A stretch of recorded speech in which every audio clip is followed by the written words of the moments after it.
Banjir bandang terjang 4 desa di Bolaang Mongondo. Banjir bandang dan longsor terjang 2 kabupaten di Gorontalo. Disduk Capil optimalkan layanan bagi warga di Manado.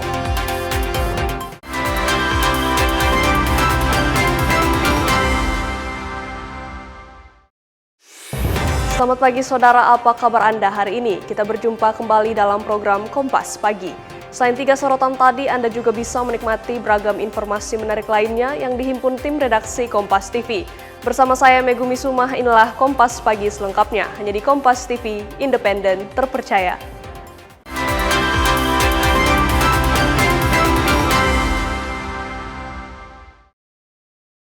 Kita awali informasi pertama, saudara. Hujan lebat yang mengguyur wilayah Kabupaten Bolaang Mongondo, Sulawesi Utara menyebabkan banjir bandang dan menerjang puluhan rumah warga di 4 desa di Kecamatan Bolaang Rabu sore.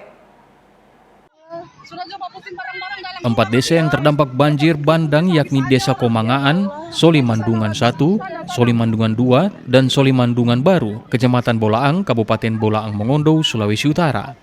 Peristiwa ini membuat warga panik saat air bercampur lumpur dan material kayu tiba-tiba masuk ke pemukiman warga. Derasnya arus banjir merendam puluhan rumah warga dengan ketinggian air hampir mencapai 2 meter.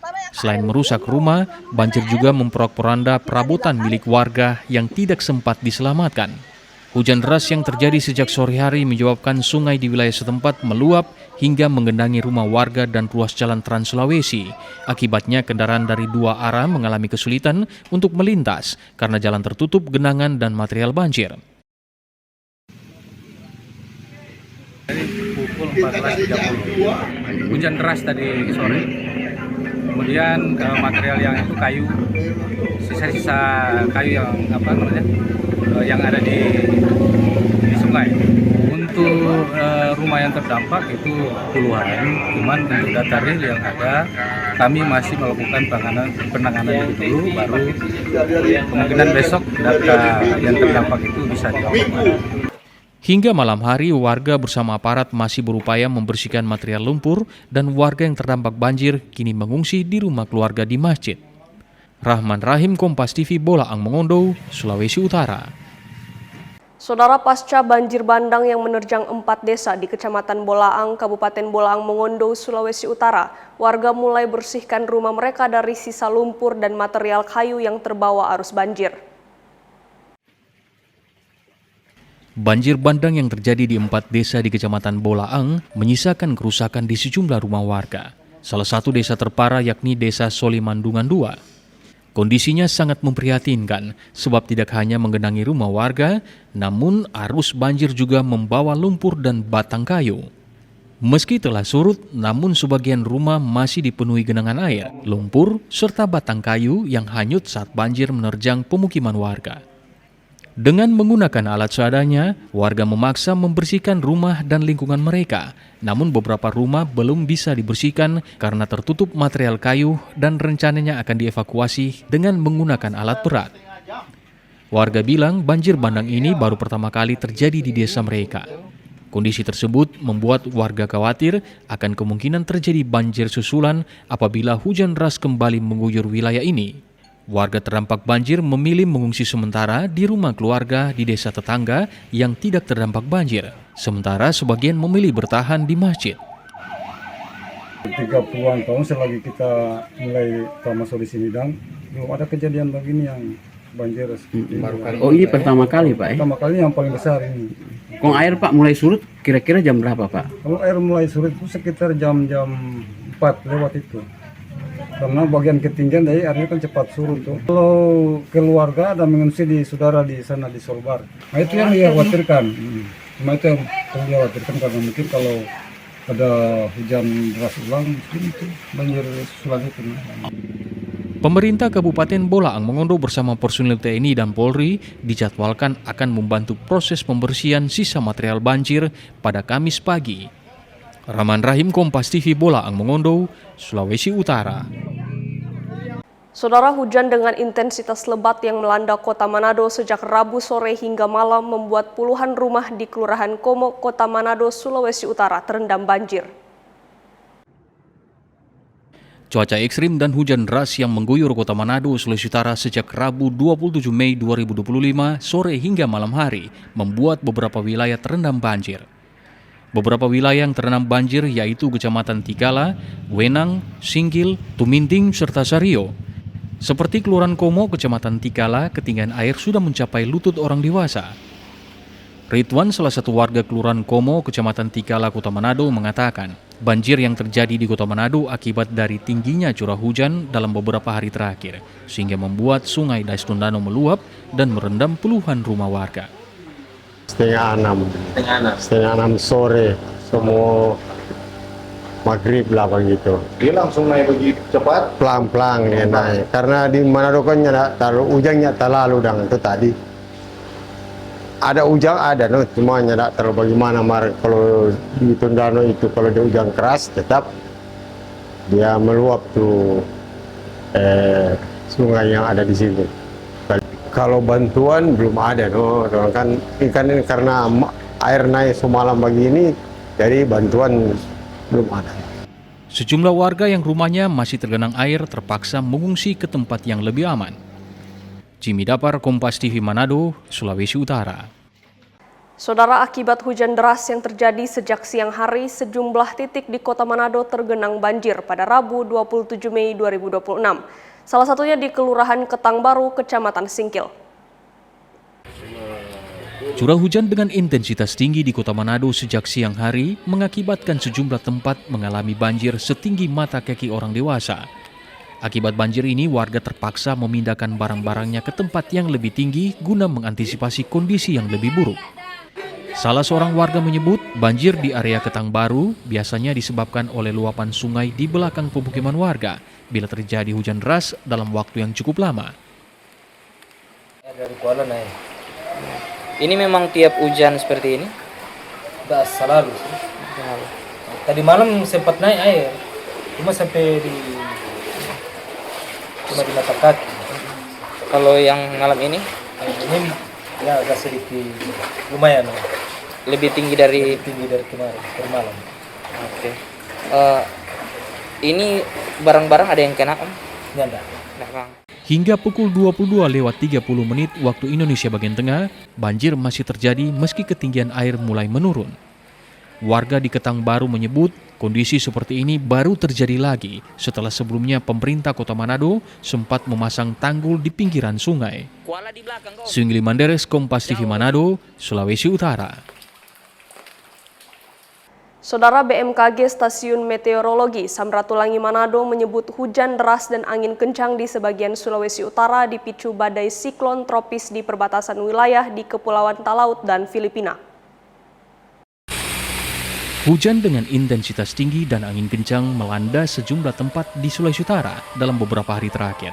Kondisi ini menurut BMKG Stasiun Meteorologi Samratulangi Manado dipicu adanya siklon tropis dari wilayah Filipina yang berbatasan langsung dengan Kepulauan Talaut. Siklon tropis ini disebut membawa awan-awan yang mengakibatkan hujan di sebagian besar wilayah Sulawesi Utara. Jadi siklon tropis ini menyebabkan hujan dengan intensitas lebat hingga sangat lebat yang dapat disertai dengan angin kencang. Terus adanya juga gangguan secara regional seperti NGO, gelombang ekuatorial Rossby serta Kelvin yang mendukung pertumbuhan awan-awan hujan sehingga menyebabkan terjadinya hujan dengan intensitas sedang hingga lebat, bahkan sangat lebat di wilayah Sulawesi Utara sendiri. Dari himbauan yang kita keluarkan dari tanggal 25 sampai tanggal 29 untuk hujan lebatnya itu biasanya puncaknya terjadi kemarin tanggal 27. Untuk hari ini dan besok ada potensi, tapi potensinya tidak setinggi hari kemarin. Akibat hujan deras yang terjadi, sejumlah titik di Sulawesi Utara terpantau mengalami banjir. BMKG menghimbau agar masyarakat dapat lebih waspada dengan kondisi cuaca yang belum stabil, terutama bila terjadi hujan dan angin kencang. Singli Manderes, Kompas TV Manado, Sulawesi Utara. Saudara, kami akan segera kembali dengan informasi banjir bandang dan longsor terjang 2 kabupaten di Gorontalo. Tetap bersama kami di Kompas Pagi.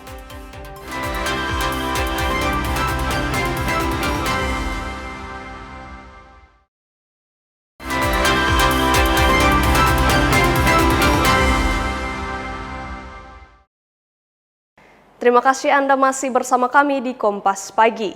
Saudara, hujan deras yang terus mengguyur wilayah Gorontalo mengakibatkan banjir bandang dan longsor di 2 kabupaten Selasa sore. Sekitar 800 kepala keluarga terdampak akibat bencana ini.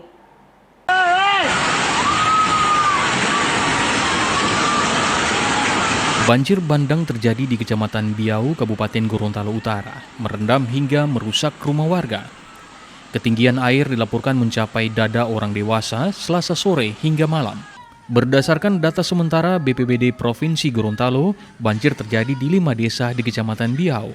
Tercatat sekitar 529 kepala keluarga terdampak banjir di Kecamatan Biau. Sementara itu, banjir juga terjadi di Kecamatan Bone, Kabupaten Bone Bolango. Ketinggian air di wilayah ini mencapai sekitar 60 cm atau setinggi pinggang orang dewasa. Sebagian warga memilih mengungsi ke tempat yang lebih aman. Selain banjir, longsor juga terjadi di sejumlah titik dan sempat memutus akses jalan Trans Sulawesi yang menghubungkan Gorontalo dan Sulawesi Utara. Petugas masih melakukan pendataan dan penanganan pasca bencana. Dilanda bencana, ada 2 titik, yaitu 2 kabupaten Gorontalo Utara dan Kabupaten Bone Bolango. Yang di Gorontalo Utara itu cukup parah karena ini banjir bandang, ini menerjang 5 desa di khususnya di Kecamatan Biau. Nah, ini yang sekarang itu penanganannya masih sementara berlangsung. Ini kurang lebih di Gorut itu sendiri 500-an kakak. Kemudian di Bone Bolango itu sekitar 200-an kakak. Nah, ini yang terjadi. Jadi sekarang kita melakukan penanganan ke lokasi, terutama kalau di Gorontalo Utara itu pembersihan. Dan kemarin juga di Bone Bolango kita melakukan pembersihan karena ada beberapa titik longsoran. Hingga Rabu, ketinggian air mulai surut. Namun masyarakat dihimbau tetap waspada mengingat curah hujan di Gorontalo masih tinggi. Fikar Buntuan, Kompas TV, Gorontalo. Saudara, ruas jalan di Desa Bakti, Kecamatan Pulubala, Kabupaten Gorontalo amblas akibat longsor. Kondisi ini mengancam akses warga hingga distribusi hasil pertanian dari 8 desa di sekitarnya. Jalan di Desa Bakti, Kecamatan Pulubala, Kabupaten Gorontalo ini amblas dengan kedalaman sekitar 20 meter. Kondisi ini sudah mulai terjadi sejak Maret lalu saat longsor hanya menggerus bagian bahu jalan. Namun pada Rabu malam, badan jalan akhirnya ikut amblas dan membuat kendaraan roda 4 tidak lagi bisa melintas. Akses yang tersisa hanya sekitar 1 meter dan hanya bisa digunakan pengendara motor. Dan mobil terpaksa memutar melalui kecamatan lain. Untuk memperkecil resiko, warga berinisiatif memasang pembatas dari bambu dan membatasi aktivitas di sekitar lokasi longsor. Jika terputus total, kondisi ini dapat mengganggu akses 8 desa serta distribusi hasil pertanian dari pemukiman di sekitar lokasi. Kalau kedalaman mungkin sekitar 20 meter dan panjangnya yang sudah rusak parah itu 50 meter. Panjang keseluruhan 150 meter. Ini akses untuk masyarakat mengangkut hasil pertanian jagung dari masyarakat ke gudang jagung milu di Pulubala. Berarti untuk sementara dari hasil pertanian masyarakat itu bagaimana Pak penyalurannya? Ya, untuk sekarang masih susah untuk penyaluran hasil pertanian karena dengan putusnya jalan ini, arus jalan ini masyarakat mesti lewat ke Bongomeme untuk gudang Pulubala. Hingga kini, aparat desa masih melakukan koordinasi dengan berbagai pihak untuk penanganan longsor dan mencegah amblas susulan. Fikar Buntuan, Kompas TV, Gorontalo.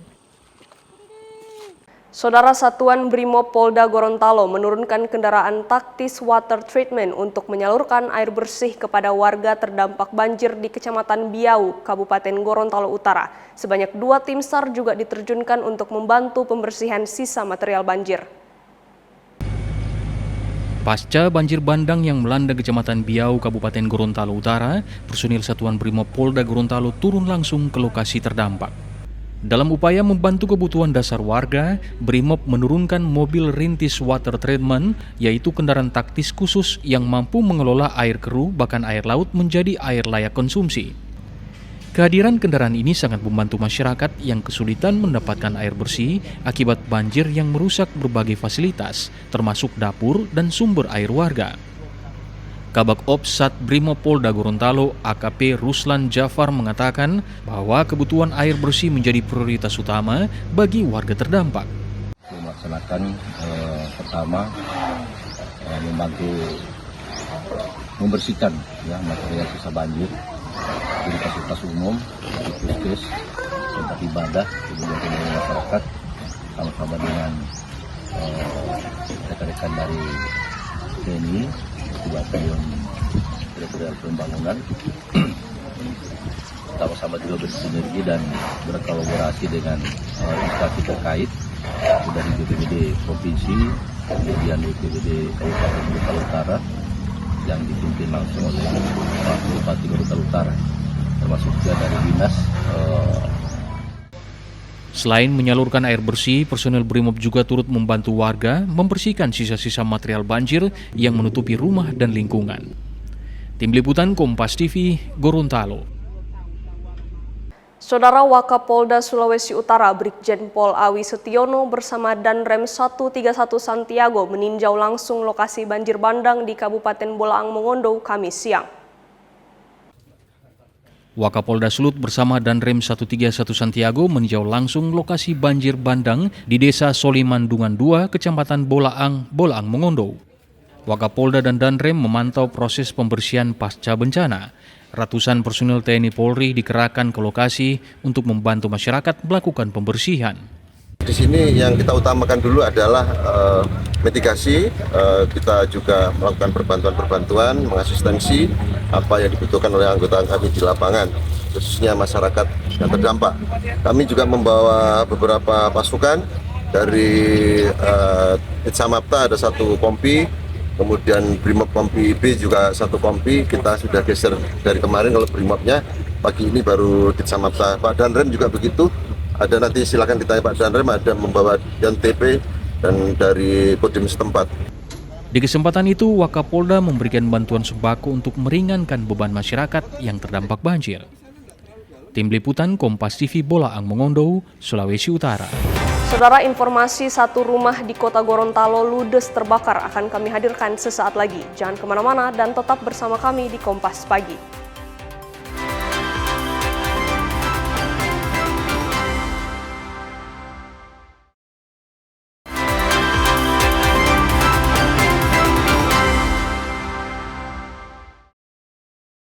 Saya Megumi Suma dan terima kasih Anda masih bersama kami di Kompas Pagi.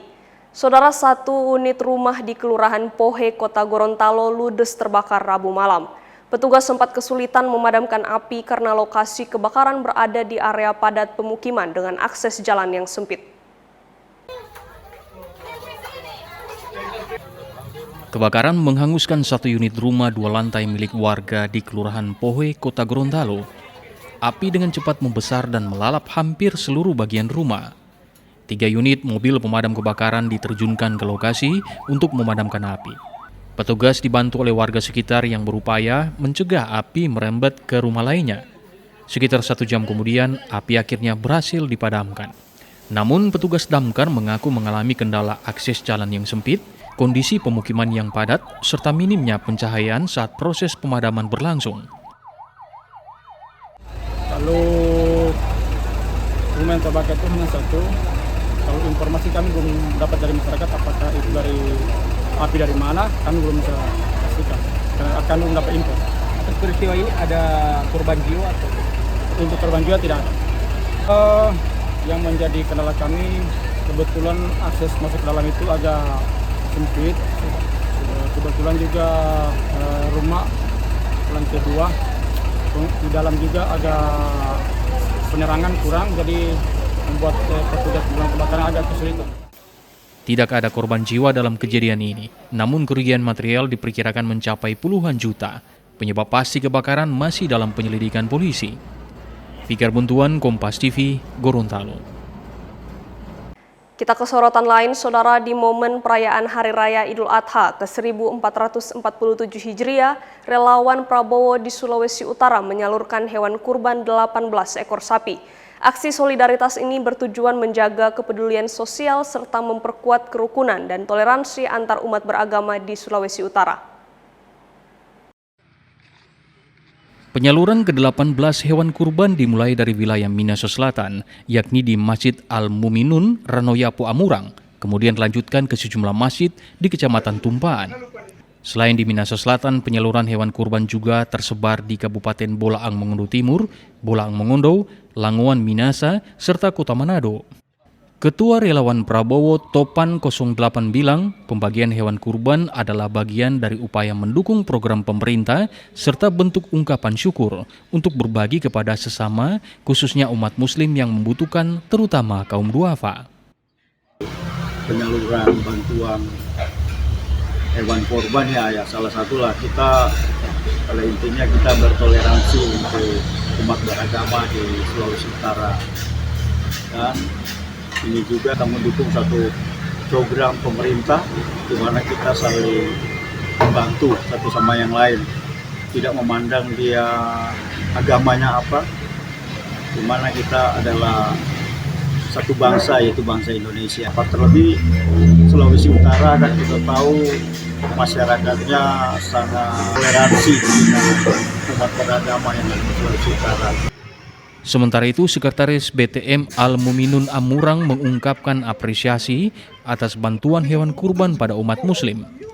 Aksi ini juga dinilai mampu memupuk toleransi dan kerukunan antar umat beragama. Hari ini kami mendapat berupa bantuan 1 ekor hewan korban dari Bapak Topan 08, Pak Tommy Pantau ya. Kami juga dari pengurus Badan Takmir Masjid Al-Muminun Amurang, khususnya yang ada di Kecamatan Amurang, sangat berterima kasih. Dengan pemberian ini merupakan hadiah bagi jamaah kita yang ada di wilayah kerja Badan Takmir Masjid Al-Muminun Amurang. Seperti biasa yang kita lakukan, pertama kita harus mengambil data, diprioritaskan bagi yang membutuhkan.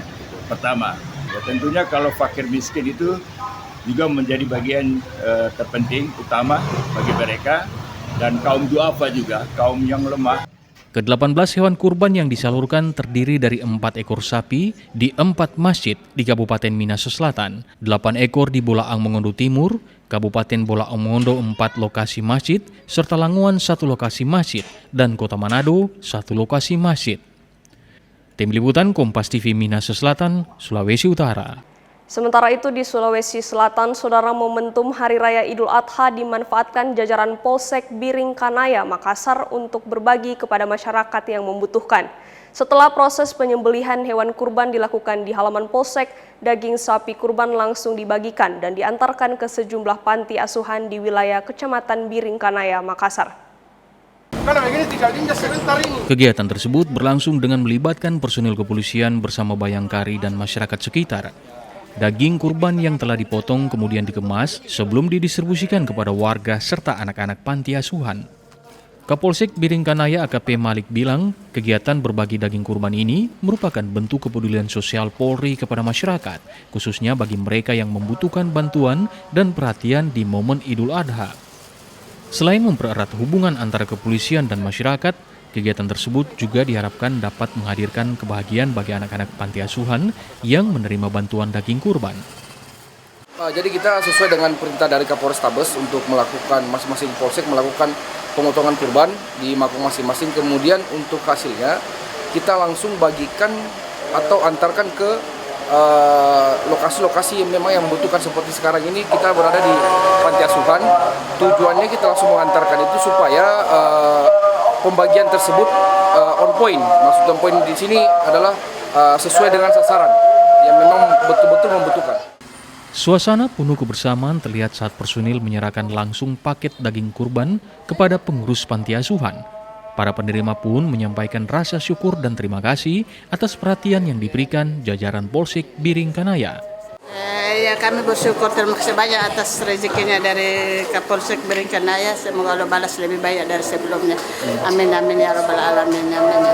Oke, rencananya daging ini akan dimasak apa nanti?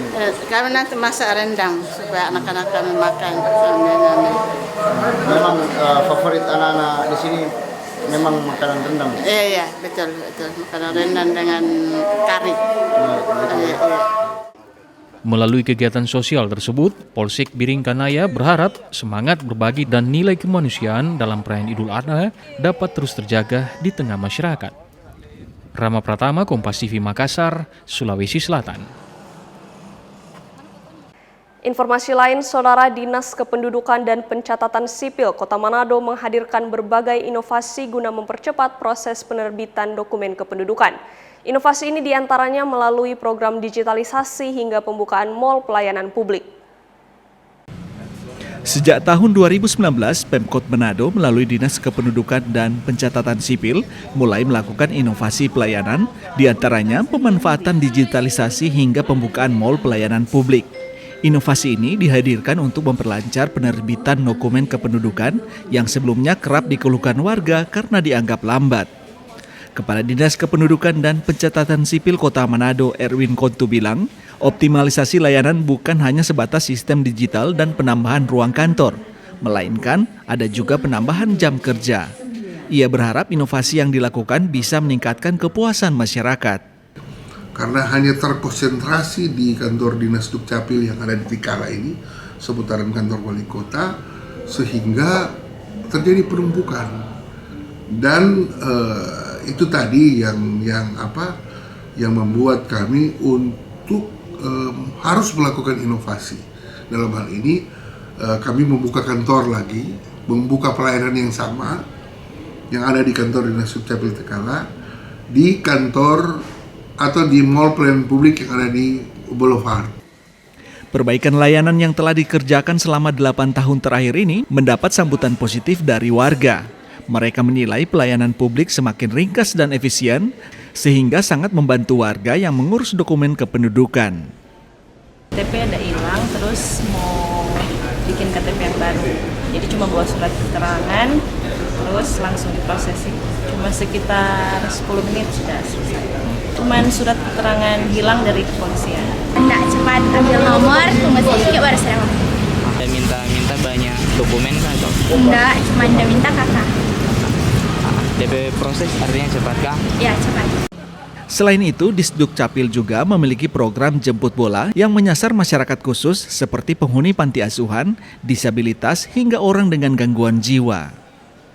Inovasi-inovasi ini bahkan telah mendapatkan berbagai penghargaan di tingkat nasional dalam kategori pelayanan publik terbaik.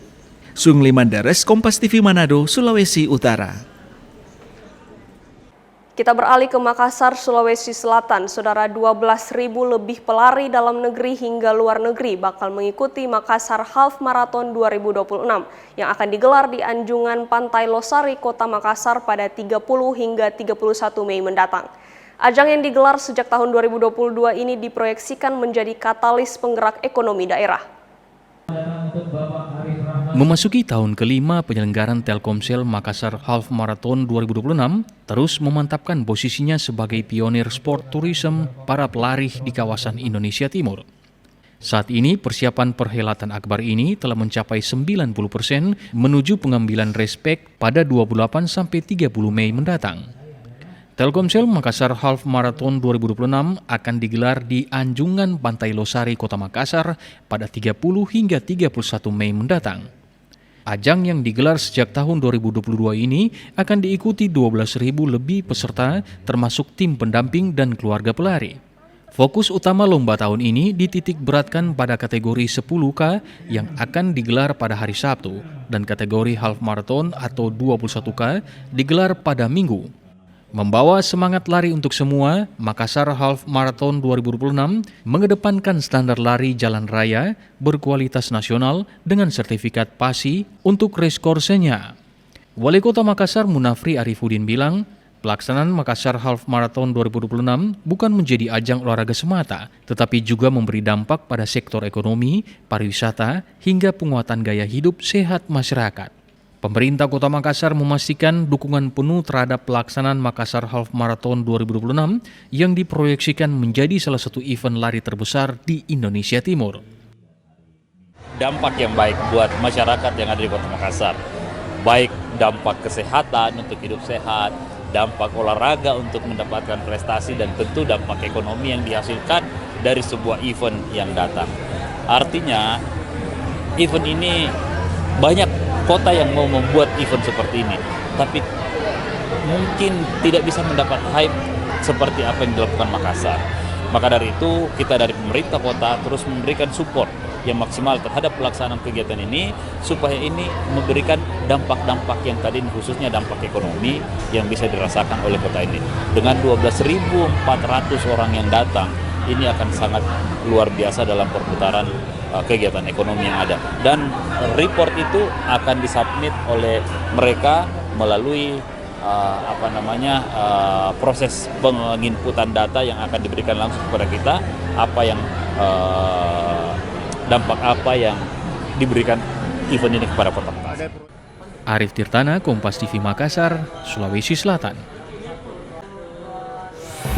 Saudara, jangan kemana-mana, usai jeda kami akan hadirkan sorotan haji, diantaranya jamaah lempar jumrah dan mabit di Mina. Tetaplah bersama kami.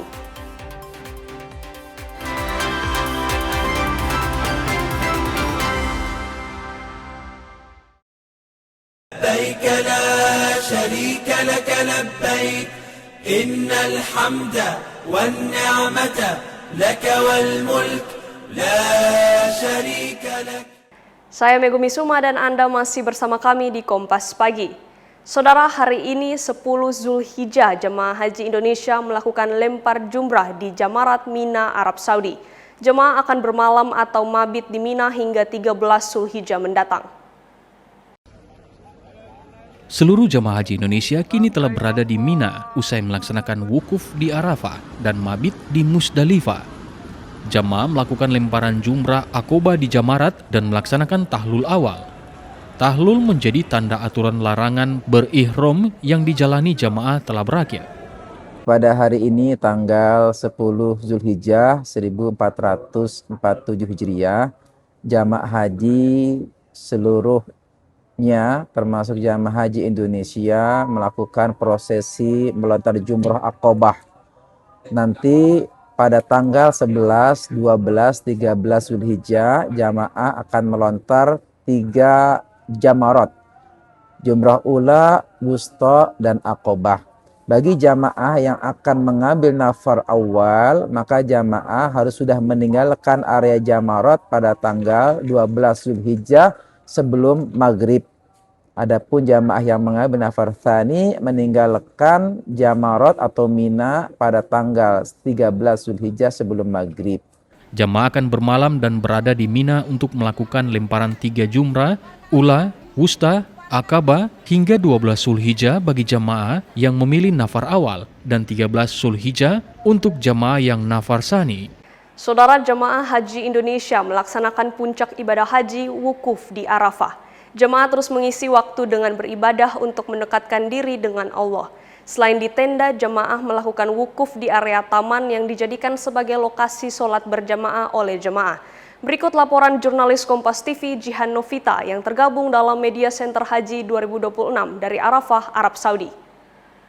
Assalamualaikum warahmatullahi wabarakatuh. Saudara, salah satu area favorit jemaah haji Indonesia selama berada di Arafah untuk wukuf ini adalah area taman yang ada di belakang saya ini. Di mana sejak jemaah tiba di Arafah, mereka tak henti memadati dan berkumpul di area taman ini untuk melakukan beragam ibadah seperti sholat berjamaah, lalu berzikir, membaca kitab suci Al-Quran, dan segala hal ibadah yang bisa mendekatkan diri dengan Sang Maha Pencipta Allah Subhanahu wa Ta'ala. Dan saya akan coba berbincang dengan salah seorang jemaah yang sejak tadi memilih untuk berdiam diri di area taman ini untuk memanfaatkan waktu di hari wukuf atau di puncak haji di 9 Zulhijjah ini. Assalamualaikum warahmatullahi wabarakatuh. Dengan Ibu siapa, Bu? Ibu Yaya. Ibu Yaya dari embarkasi mana, Bu? Kloter berapa? Jakarta, Kloter 24. Dari Jakarta, Bu. Sama dong kita ya.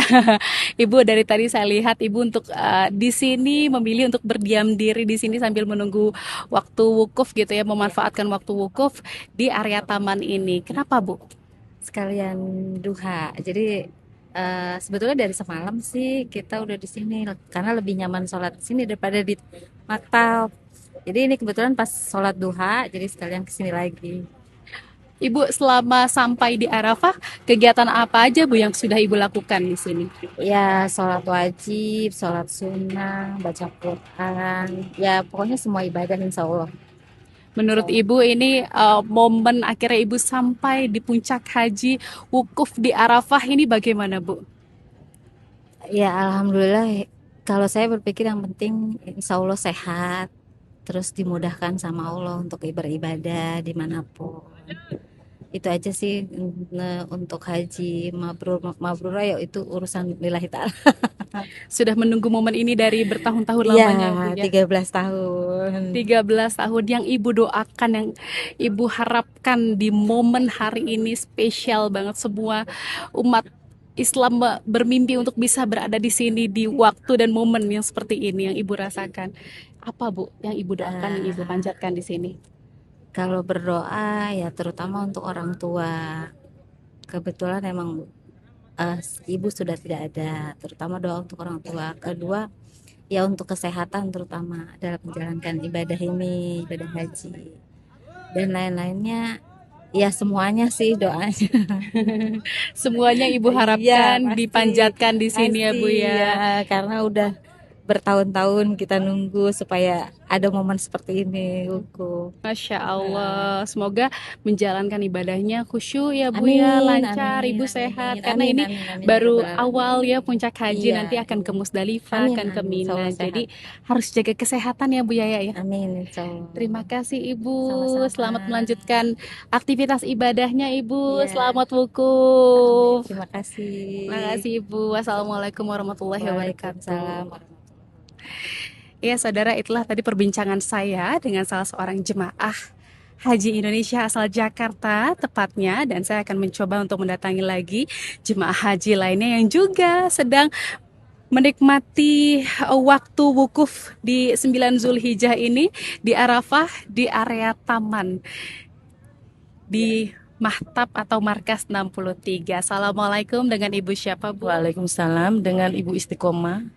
Ibu Istiqomah, Masya Allah namanya Istiqomah. Semoga juga menjadi haji yang selalu istiqomah ya, Bu, ya. Amin. Alhamdulillah, insya Allah. Insya Allah.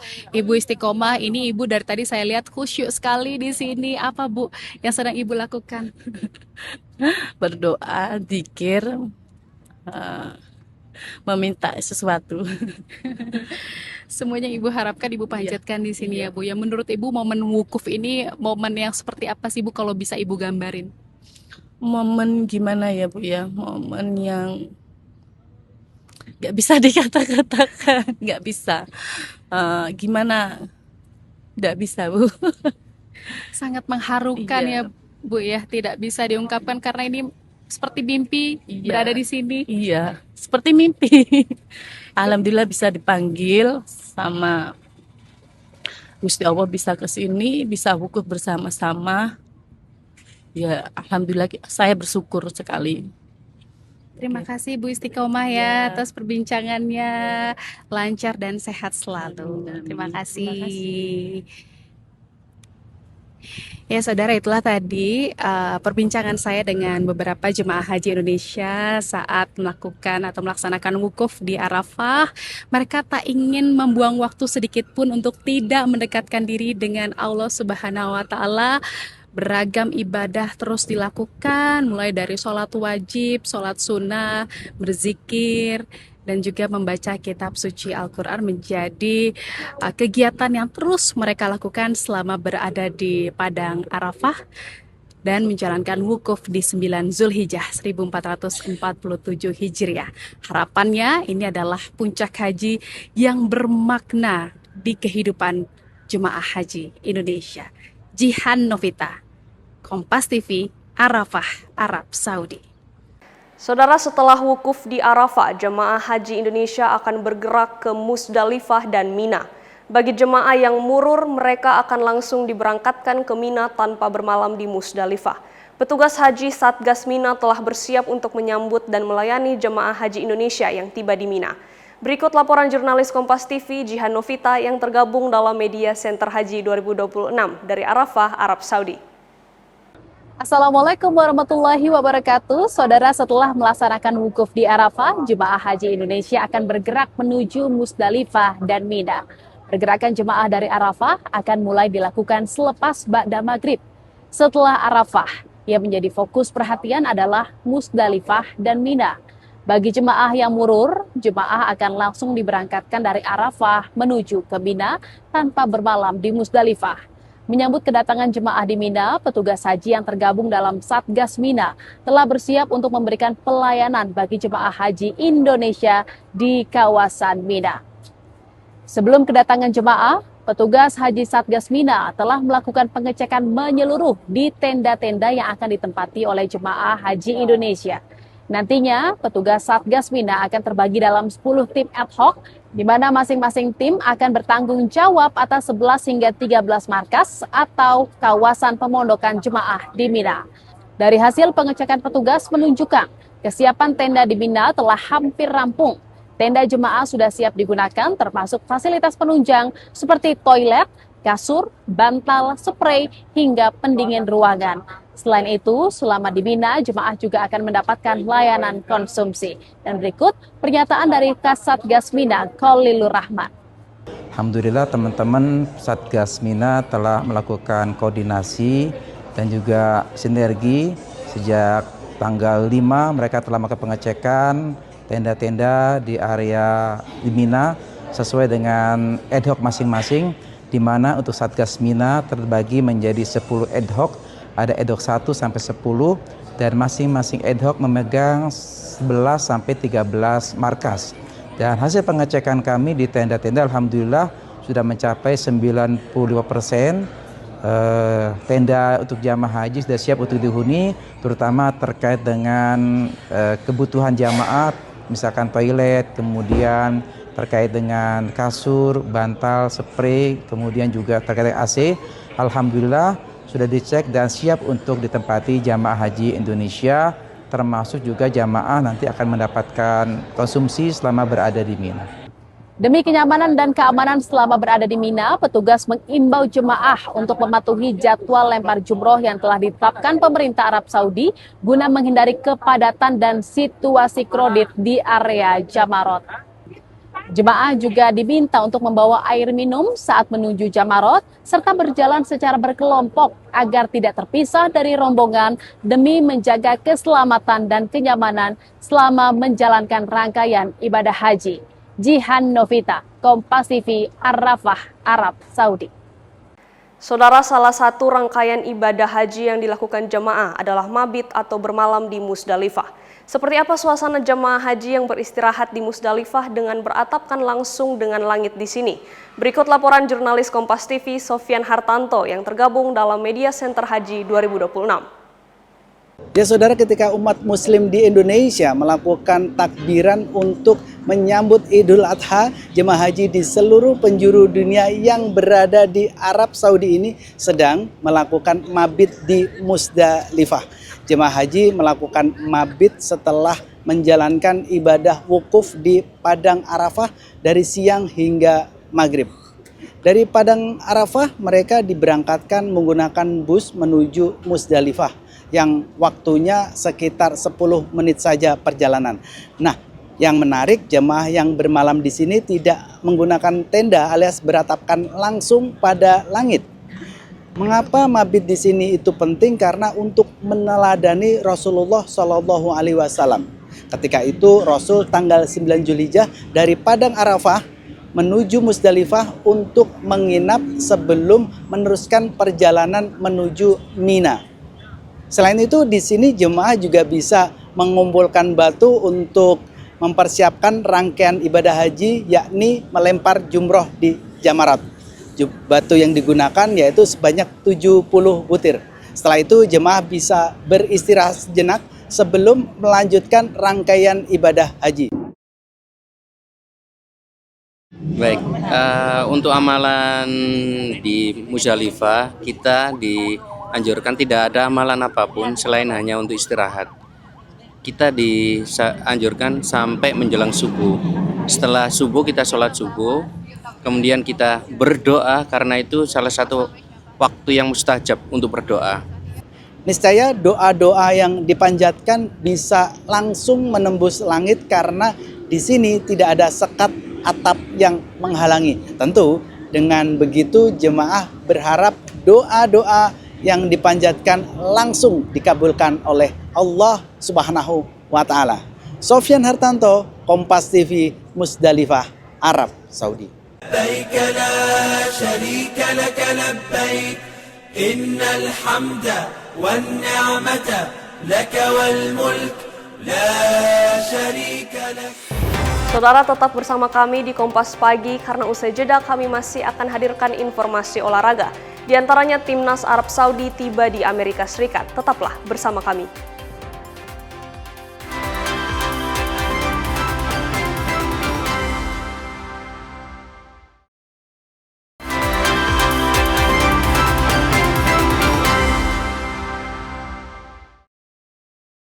Terima kasih Anda masih bersama kami di Kompas Pagi. Saudara, keributan yang terjadi di duel klasik antara Persija kontra Persib berbuah sanksi dari Komite Disiplin PSSI. Laga panas antara Persija Jakarta versus Persib Bandung 10 Mei lalu berbuah sanksi dari Komite Disiplin PSSI. Dalam duel yang berakhir kemenangan 2-1 bagi Maung Bandung, Komdis PSSI menjatuhkan hukuman ke sejumlah pemain dari kedua tim. Website resmi PSSI merilis hasil sidang Komite Disiplin PSSI yang dilakukan 14 Mei. Pemain Persib Bandung Mark Klok terkait ajakan kepada Boboto, saksikan laga tandang, dan selebrasi yang dianggap berlebihan Beckham Putra dijatuhi sanksi teguran keras. Sementara Persib Bandung dibebankan pengganti kewajiban material usai pemainnya merusak kursi plastik fasilitas stadion. Sementara dari kubu Macan Kemayoran, teguran keras juga diberikan kepada Carlos Eduardo, Rizky Ridho, dan Witan Sulaiman karena ketiganya berpartisipasi dalam keributan di akhir laga. Saudara, sukses antar tripit gelar Boyan Hodak tak perpanjang kontrak bersama Persib Bandung. Namun ia berikan legasi kepada sang asisten Igor Tolik untuk meracik strategi Maung Bandung musim depan. Membawa sebuah tim meraih 3 gelar beruntun bukanlah hal mudah bagi pelatih sepak bola. Namun, hal hampir mustahil itu mampu dilakukan Boyan Hodak bersama Persib Bandung. Sejak mendarat di Kota Kembang 26 Juli 2023, juru taktik asal Kroasia langsung antar Pangeran Biru rengkuh kampiun Liga Domestik sejak terakhir kali meraih juara di tahun 2014. Usai sukses bersama Boyan Hodak, kini Persib Bandung harus menjalani era baru. Pelatih 55 tahun putuskan melepas jabatan meski tak meninggalkan klub sepenuhnya. Boyan Hodak dapatkan peran baru sebagai penasihat teknik. Hodak berikan legasi kepada sang asisten Igor Tolik untuk melanjutkan tongkat estafet kepemimpinan. Dengan ditunjuknya Igor Tolik sebagai pelatih, manajemen berharap dapat menjaga kesinambungan filosofi permainan dan atmosfer juara. Mengingat Igor bukan figur asing di skuad Kota Kembang. 2 musim jadi aktor di balik layar, sekaligus tangan kanan Boyan Hodak pembawa Persib mendominasi sepak bola Indonesia. Igor Tolik memiliki rekam jejak sebagai pelatih kepala sejak 2021. Selain pernah bekerja di Kroasia, ia juga sempat menjadi juru taktik di Liga Mesir sebelum gabung Persib menjadi asisten pelatih. Pengalaman ini tentu akan memperkaya pendekatan taktik dan mentalitas kepelatihannya. Saudara, Arab Saudi telah tiba di Amerika Serikat untuk menjalani pemusatan latihan di New York dan Texas. Kurang dari 2 pekan lagi, Piala Dunia akhirnya segera dimulai. Tim-tim peserta mulai berdatangan ke Amerika Serikat, Kanada, dan Meksiko. Salah satu tim yang tiba adalah Arab Saudi. The Green Falcon akan menjalani pemusatan latihan di New York dan Texas. Selain itu, mereka akan menjalani 3 laga persahabatan melawan Ekuador, Puerto Rico, dan Senegal. Arab Saudi akan memulai perjuangan di Grup H Piala Dunia 2026 berhadapan dengan Spanyol, Uruguay, dan Tanjung Verde. Saudara, baru dihadiri 9 dari 16 pemain yang dipanggil pemusatan latihan Timnas Voli Putra Indonesia di bawah pelatih baru Sergio Veloso fokus benahi sistem pertahanan. Guna kelancaran latihan, mantan pelatih Timnas Filipina ini menargetkan seluruh pemain berkumpul paling lambat akhir pekan ini. Timnas Voli Putra Indonesia di bawah pelatih baru asal Brazil, Sergio Veloso, lakukan pemusatan latihan untuk AFC Nation Cup dan CV League di Padepokan Voli Sentul, Jawa Barat. Dari 16 pemain yang dipanggil, baru 9 yang hadir pada latihan. Minus Rifan Nurmulki dan Nizar Zulfikar yang mengundurkan diri, sejumlah pemain yang hadir diantaranya Farhan Halim, Jason Kilanta, dan Dawuda alaihimassalam. Sergio Veloso berharap seluruh pemain sudah berkumpul paling lambat akhir pekan ini, termasuk pemain yang terakhir dipanggil Alvin Daniel. Di bawah nahkoda baru, penggawa voli putra fokus benahi sistem dan teknik pertahanan. Sergio Veloso bilang kemampuan menyerang sudah cukup apik, namun untuk meningkatkan kualitas tim, pertahanan perlu diperkuat. You need to increase our receive and our defense system. Okay, I know we have a good setter, good hitters. Our attack system, it's good. Okay, and now my first focus now, okay, you need to improve a little more our reception, to increase our attack system and our defense too. Kalau dari sistemnya sih dia kayak mau ngerubah teknik buat defense kita sih biar jadi lebih bagus lagi, biar lebih rapi lagi. Kalau untuk awal-awal sih pasti kesulitan ya, cuman dia sabar sih buat ngasih taunya, jadi kita bisa lebih mahamin lah. Timnas Indonesia akan turun di ajang AFC Nation Cup pada 20 Juni. Dawuda dan kolega akan langsung jumpa tim kuat Korea Selatan dan Qatar di fase grup. Anggan Rizky, Kompas TV, Sentul, Jawa Barat. Informasi tadi menutup perjumpaan kita dalam program Kompas Pagi. Saya Megumi Sumah bersama kru yang bertugas mengucapkan terima kasih atas kebersamaan Anda. Tetap saksikan rangkaian program berita di Kompas TV, independen, terpercaya.